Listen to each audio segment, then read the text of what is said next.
friends. So I did something really funny.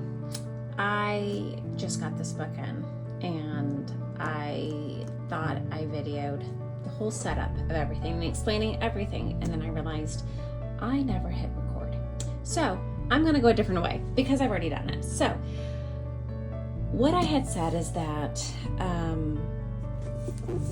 I actually track the books that I read every year. This year I have done this first part of the year is a Sterling ink, just a A5 notebook. I set it up just how Sterling ink did it, and made it my own. I loved it so much that I bought the second half. And after the calendar page, and then here's my budget, and then here's the quarterly pages, I've put my books into what I do for the year. The only thing that I still like this idea, I like writing down the list of what I've done. And Aaron Smith from Aaron Smith Art says maybe next, and I love that idea of maybe next of the books to read. So whenever I watch videos and they talk about the different books, these are my maybe next, and maybe next audiobooks, maybe next books read. Now with that said, since I'm just doing the names of the books and who wrote them and the date that I finished it, if you were to come back to me if the book wasn't good or if it was really good, the ones that are really good, I'll remember like straight off the bat. The other ones, I can't tell you why I didn't like them or whatever the case may be or what was good about it, or anything along those lines. So I decided that I did want to go a little bit further into depth about the book. I have so many notebooks, which I will use them all. Here is a Sterling ink B6 notebook. I'm going to probably use this notebook for this year, or in 2025, this upcoming year, but I'll use it more for creating my own like daily pages. This notebook, this traveler's notebook, where I write down like the memories and my thoughtfulness per day, this is what I'll make that B6 into. So this is not going to go to waste at all. I'm just not going to use it for a reading book. I decided to get this Tofusi A5 dot grid notebook. It's 100 GSM quality, so it's definitely a thicker quality than the Sterling ink bit. You can see that this has just that light. The best way to describe it is it reminds me of like a Bible or some sort of very, I guess a Bible texture type of feel. One of those very soft pages. But I love this notebook and I love that quality. But for what I wanted to do with it inside of a reading journal, I was afraid that it's not going to be strong enough to take what I want to do to it. So I just started and I had the debate on my video that I was not recording. When do I start? Do I start and backfill all of 2024 or do I start now? So I decided to start with the third quarter of 2024. So basically July through September. And how I set it up is a few videos ago, I saw these stickers inside of The Chic Fall by Live Love Posh. And I thought that they were absolutely perfect. Like Romeo and Juliet, Jane Eyre, Pride and Prejudice are all some of my favorite books. I love this. And so this is what I did for my setup page. I'm still debating on what I want to do here. I'm going to have my maybe next pictures put into the back, and then when I read them, I'll put them on like my quasi bookshelf, showing what I've read. Because right now I have a Kindle, a Nook, and Audible. So I have 3 different types of sources. I have a very disorganized bookshelf. And it's funny, even though it's very disorganized behind me, I need to organize it again. I did it by times, like when I read things, and I would read one shelf at a time. And so that's how it's a structured chaos is what it is right now. But I need to reorganize that. So maybe put the books that I've read that are in this book up here, and then the My Maybe Next, print out those titles and put them back here, and then Maybe Next, and then just tape them to the page with washi. So that's my idea for here. If anybody has any other fabulous ideas here, let me know. I know, because since I'm starting this in the half year, I would like to do like what my top book is of the year, but I'm not going to start it this year. I'll start that in 2025, and whenever 2025 starts, I'll put it there. So jumping into it, with everything that I do, with running, with reading, my home life, I don't think I have enough books to do a stat page per month. So I'm going to do it a stat page per quarter. And then how many books I read in the quarter, how many pages, days read, the longest book, the shortest book, the different formats, the different types, and then how I give the stars. I also think this is a great idea. I saw this again on Erin Smith's YouTube channel. She was doing a book review, and they had the best character, the best villain, the best book. So again, this would be wonderful to show there. And some of them, after I did the rest of the pages, I'm going to have to go back and put in per the different stories who the best character is or who the best villain is. And the best book would be essentially my rankings of what the 1, 2, and 3 per rank would be. And then again, I left a page again just in case I want to do something else here. Again, taking suggestions. Sometimes I don't believe having pages in between is a bad thing. It gives us space to grow. In July, I read, again, I'm not going to read my reviews just because I don't want to give out any spoilers, but if you do zoom in, you might get something that you don't want to read. So FYI on that, read at your own risk. But the Happy Ever playlist, I finished this one in July. I know a lot of people track from when they start to when they finish. I only track when I finish, just because, again, that's when I finished. I like to know when I finish. It's kind of like check, I've checked the box.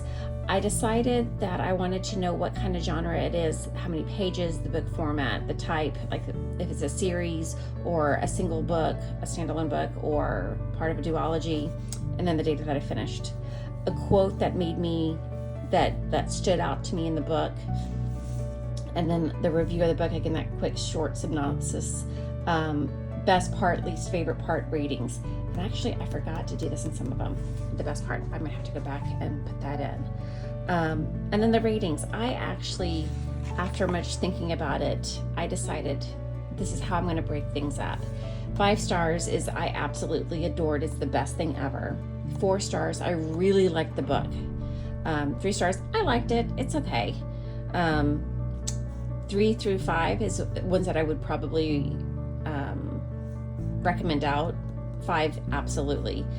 2 stars is I struggled, and 1 star is I did not enjoy it at all, or I did not finish. In 2023, I actually had my first DNF in a long time. So that book would have been a 1 star. But again, I was listing them out, so in a few years from now, I would never know what the name of that book is, and I wouldn't know why. So this gives me a little bit of idea of what was going on and if I've read it or not.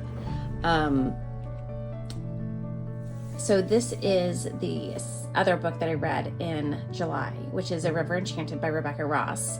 It's a fantasy book. It's part of a duology. What captured me about this book is that it's a bit mystical, but it also is a play on a Scottish folktale, and my family has Scottish ancestry, so it's really cool. I really enjoyed that aspect of it.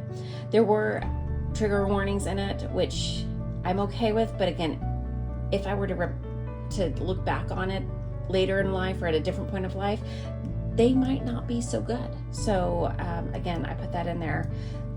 This book was a 2.8, and then going back to my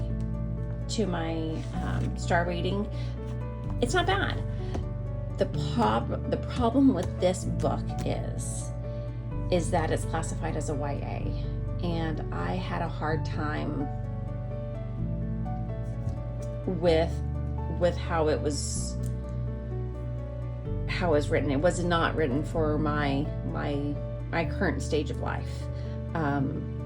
So I had a little bit of hard time with that, but that's okay. And starting off was slower.